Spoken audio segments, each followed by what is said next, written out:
ayol kishini go'rkov qo'ymaydi. Albatta farzand qo'yadi.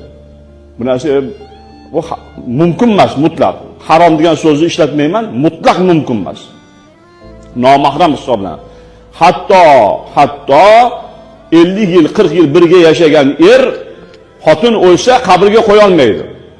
Chunki nomahram hisoblanadi. Birga yashagani, uni go'rkov-ku. Mahram kimcha? Mahram o'g'illar, amaki, tog'alar mahram bo'ladi.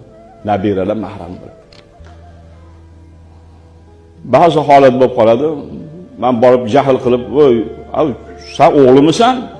Shu onang seni tuqqanmi? O'zing qo'ymaysanmi? Yo, men o'zim qo'yaman." deb ba'zida o'zim qo'yaman. Chunki men domla hisobida ozgina mahramlik holatim bo'ladi. Asli undoq bo'lmasa ham go'rkovdan ko'ra sal yaxshiroq bilaman-da. Yo'q, domla qo'rqaman deydi. Qo'rqaman. Men qarang endi.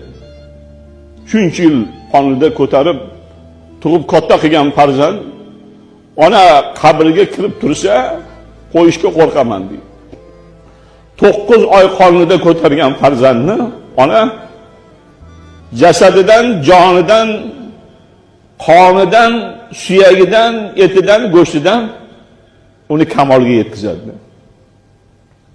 9 oy yana qancha zahmat masha kundan kun og'irlashib boradi. Tasavvurga keltiring.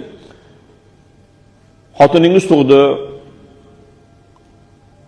Otasi, dadasi mashina qo'lingizda ko'tarib yuring deb bir 10 soat ko'tarib ko'ring qani? Nima bo'ladi? Ko'tara olmaysiz. Ana endi 9 oyda tug'adi. Unda tasavvurga keltirsangiz 100 tadan, 1000 tadan bitta ayol xabar keladi. Tug'ayotganda vafot qildi deydi. Bu bizga farzandlarga ilohiy eslatma bu. İnsoniyatga tazkira bu. Dars bu, Xudoning darsi bu. Xudo aytayapti-ku, "O farzand, onangni qadrini bil." Mana tug'aman deb o'ldi.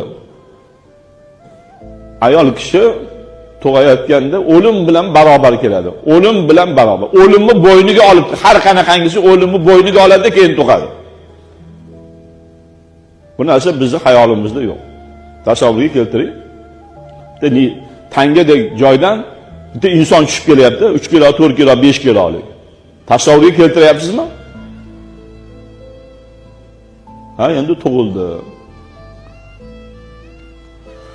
Tug'ilgan zahoti ilohiy mujda bilan, ne'matu, rahmatu Xudo bilan ko'krayda ayol kishining ko'krayda qon turadi, qon. Ust bo'lmaydi. Hayzam keladi, keyin hayz tushib poklanib, Alloh taolo ayollarning mana shu ko'kragini tagida bitta ilohiy dunyoni hali taraqqiyoti qiyomatgacha ham yetmaydigan bitta ilohiy pardasi bor. Shu pardaga qon kelib sutga aylanib, bu odam sut bo'lib tushadi.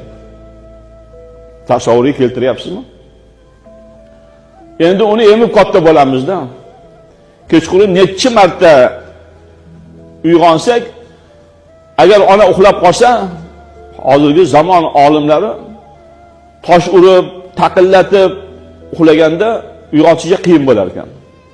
Charchaydi. Lekin bolasi eng desa sakrab turadi. Eng desa tamom, mana sakrab turadi. Bir kunda necha marta turgan. 2-3 yoshimizgacha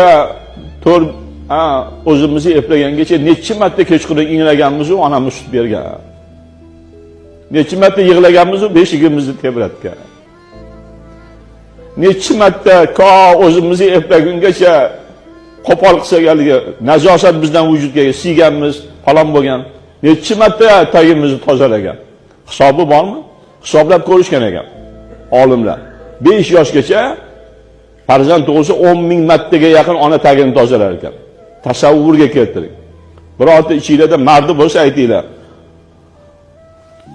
Qizlar bo'lsa qizlar endi o'g'illarga otamni tagini bir marta tozalab qo'yaman degan mard bormi? Yo'q. Yo'q. Shuning uchun Janobimiz Rasululloh sallallohu alayhi va sallam al-jannat tahta aqdamil ummahat. Ey farzandlar, onalaringizni oyog'ini ostida, Xudoni yaratgan jannati